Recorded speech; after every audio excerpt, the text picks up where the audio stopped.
Hi guys, this is Ashley back with another video. Before we get into the video, like, comment, and subscribe to the channel. Make sure you turn on post notifications.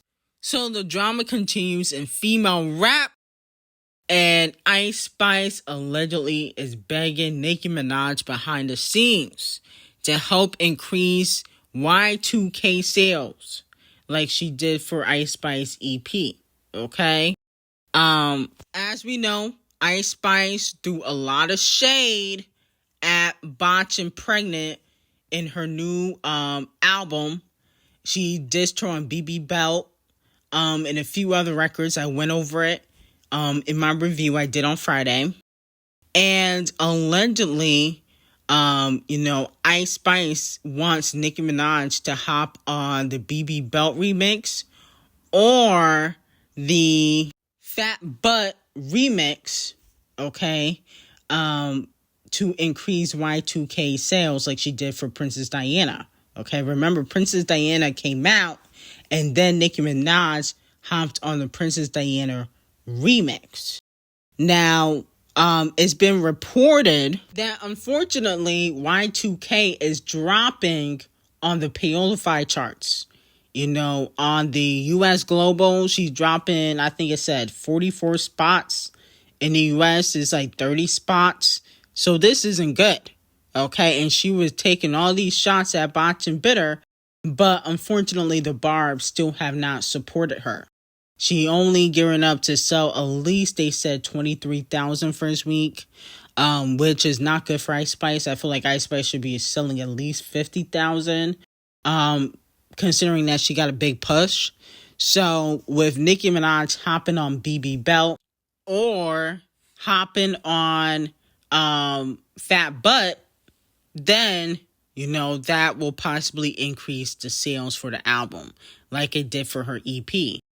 A lot of people are wondering, well, wasn't she just talking about Nicki Minaj and calling her jealous and ungrateful to baby Stormy?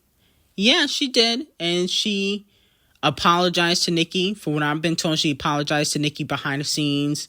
She did say she worded things, wrong, and she should have used different words when she was texting baby Stormy, and she doesn't believe that Nicki Minaj is jealous. At first, she used the wrong word. Do I believe that she feels that way? No, I think that she just wants Nicki Minaj to give her another cosign. I don't think she's really that sorry, because I feel like if you was a sorry, you would have addressed it earlier, not when your album came out. No shade. So I do feel like she was using Nicki, but it is what it is. Now, speaking of Icespxce got a rating from Pitchfork for her album Y2K 7.6. They rated Pink Friday 2 a 6.5. Now, how is Icespxce album better than Pink Friday 2? Because somebody please help me understand, it's not. Okay? Pitchfork, you're receiving Donkey of the Day this morning. That is ridiculous. You know damn well Y2K ain't better than Pink Friday 2. Are y'all smoking something over there? Icespxce should have gotten a 4 or 5. Now, moving on to Doja Cat, still remains number 1 with the most listeners on Paolify. Now, she has 53.4 million. Nicki Minaj has 47.5 million. Megan has 32.8 million. Botchin' Pregnant has 31.5 million.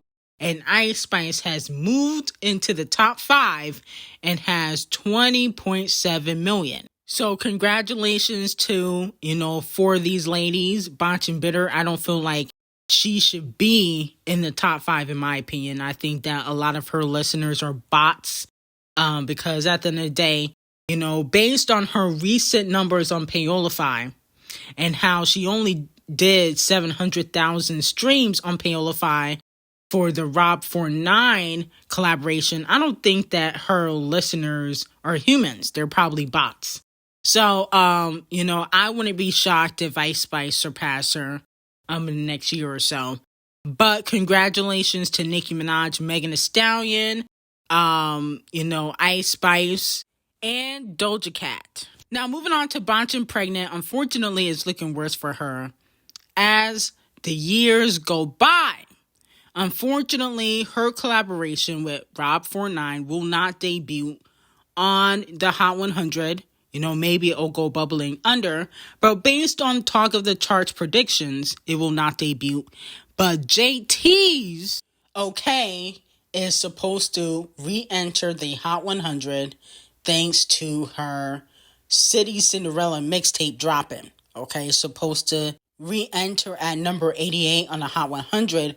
But unfortunately, Botchin' Pregnant's hot new single that recently came out with a music video and playlisting is unfortunately not going to debut. And from what I hear, Titanic Records is tired of Botchin' Bitter doing remixes. They're sick and tired of her doing remixes and hopping on other people's songs and won't put out her own single because she's scared to flop. Now, I went to check Paolify to see how the streams was doing, and I noticed it's still not even at 1 million streams. It's been out for over a week, and you couldn't even crack 1 million streams? You supposed to be the hottest female rapper out, and you expect me to believe that you have 31 million listeners on Paolify, but you can't even crack 1 million streams with a collaboration? That's very interesting. On top of that, your last, single that you hopped on, the Wannabe remix, that flopped too. Okay, we can't forget about that. The Shakira collaboration flop, the Peso Pluma collaboration flop, the Flo Milli collaboration that you ruined, hopping on the Never Lose Me remix, which was just pathetic. You thought that was going to go top 10. That flopped too. I feel like people that work with Botchin' Bitter, they think that their sales are going to go up, but it actually is going to decline. People do not want Botchin' Bitter on a remix, on a collaboration. They don't want Botchin' Bitter. Botchin' Bitter is not the hottest female rapper out if you want a collaboration. Now, Megan and Ice Spice are the two biggest projects for a female rapper to debut on Paolify. Now, Megan Thee Stallion's album, Megan, debut on Paolify at 7.12 million. Y2K did 6.93 million. We don't care about everybody else. City Cinderella was top 10 at 1.52 million. Should have been more. And then I see Sexy Red at number 6 at 3.39 million. And Gorilla's EP, not album, Everything at 2.78 million. Okay? But Megan and Ice Spice are top 2. So congratulations to Megan and Ice Spice. But no shade, none of y'all can do over 10 million or like 20 million or 30 million like Nicki Minaj and Doja Cat. Okay? Y'all still playing catch up. It's going to be very interesting to see what Botchin' Pregnant does. Okay? Even though I don't think her numbers will be organic. I think they definitely going to give her some payola. But it's going to be very interesting to see what her numbers are because it just comes off as the female rappers are not really as profitable as the male rappers are, except for like Nicki Minaj. Okay? None of you guys are putting out big numbers like that. And it's not because y'all are new. The only new female rapper out is probably Sexy Red. Okay? Sexy and Ice Spice. Ice Spice is fairly new. The rest of y'all hoes been here for a while. Megan been here for a while. Doja Cat been here for a while. Gorilla Glue, you kind of knew. You knew. But Scratch Off, been here for a while. Can't even compete with the other girls. She flopping on a whole nother level. And it just feel like y'all don't sell. It's very odd. So let me know how y'all feel about that. Now, moving on to Scratch Off, it has been announced that Playboi Carti will be featured on Scratch Off's album, Sugar Honey Iced Tea. The song is called Blixum, and her album is coming out August 9th. To me, I don't know why these females keep putting Playboi Carti on their albums. Playboi Carti to me is trash. He was trash on the song with Camila Cabello called I Love It. I thought his verse was trash. The whole song was trash. And I just don't feel like he's going to do a great job on Scratch Off's album. But at the end of the day, scratch off not even doing a good job for herself. No shade. She hasn't had a hot single all year. Don't even understand how she putting out an album, to be quite honest. Like, you putting out an album just to sell 15,000 or less first week is stupid. I mean, you did like 11 or 20,000 and you had low energy the last time you dropped an album, the 000 album. And now you coming back just to flop again. It just don't logically make any sense. She needs to hang it up when it comes to the rapping. Now, moving on to some very hot tea. Did Queen Bee or Camel Toe make a few phone calls? So the Recording Academy CEO, Harvey Mason Jr., sent a letter urging the scammy 12,000 voting members to take their jobs seriously. Wow. He said the trajectory of people's careers and lives are altered by your choices. As such, you owe it to your peers to vote intentionally, deliberately, with pride, and with purpose. Last scammy season, I heard a scammy voter say that they hadn't taken a specific artist seriously since a performance they saw more than 10 years ago. I was shocked and disturbed by that. There is no place in our organization for such bias, grudge holding, or careless voting. It is about the current year and the quality of the work. There should be no other rationale for voting. If you are taking into account an artist's older work or their reputation or race or gender or what label they are on, who their manager is, how many friends participated in this project, or anything else like that, you are not doing your job. I know most of you already do, but please, just listen to the music and evaluate it. You are the reason the Grammy Award is so special, okay? Not really. The Grammys is special because of the artist. Let's be very clear, okay? So you got that wrong, Harvey Mason Jr. You will be receiving Donkey of the Day. But if you guys remember, Camel Face called out the scammies earlier this year. So I'm starting to connect the dots. I said, didn't Camel Face call out the scammies earlier this year when he got honored and said that Queen Bee deserves Album of the Year and she has never won Album of the Year? And I remember voters saying that they would not vote for Queen Bee when it comes to Album of the Year because she won so many scammies already, which is true. But that is not a solid reason to not vote for Queen Bee for Album of the Year. So it looks like Queen Bee and Camel Face are getting into these executives' ears and making sure that Queen Bee wins Album of the Year. Okay? Or consequences will be instilled. Okay, that's what I get from this. Now, I think they're also talking about other artists that probably have gotten snubbed, like The Weeknd. Do I feel like they could be talking about Nicki Minaj? I really don't feel like the scammies ever going to do Nicki Minaj right. In my opinion, I don't feel like they're ever going to do her right. Nicki should have at least 5 scammies by now. They ain't got to play catch up to do right by Nicki Minaj. If they want to do right, the only way they can do it is by honoring Nicki Minaj 1 year at the Scammies. I do feel like Nicki deserves some nominations for Pink Friday too, but I don't know if she'd be able to compete with Kung Fu Kenny. And if he puts out his album, Metro Boomin and Future, their album is really good. The first one, not the second one. The second one was trash.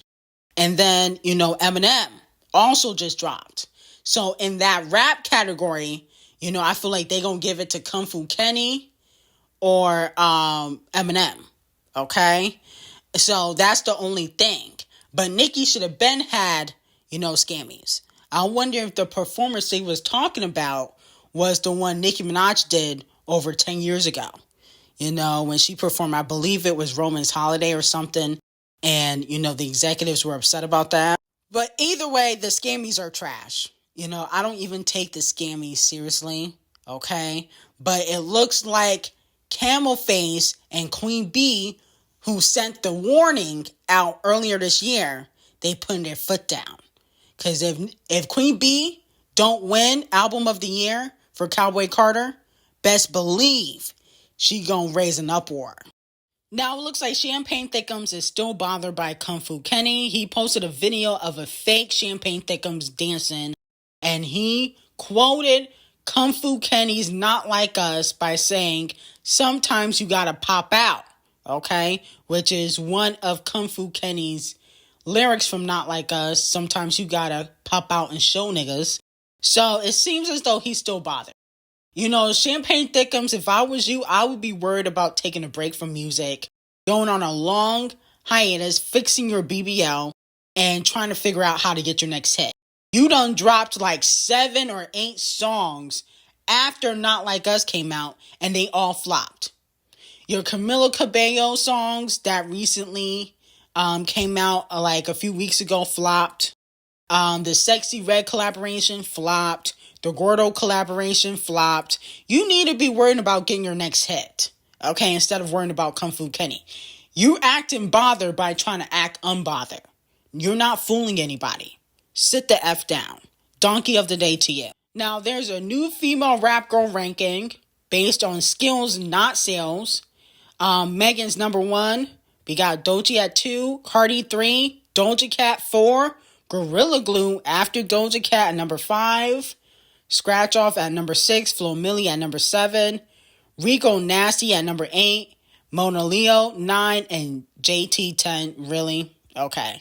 Well, I know this was biased, okay? If I'm going to rank all these girls, most of these girls aren't new, but I'm going to put Doja Cat first. Because I feel like she's the most diverse out of all the female rappers out.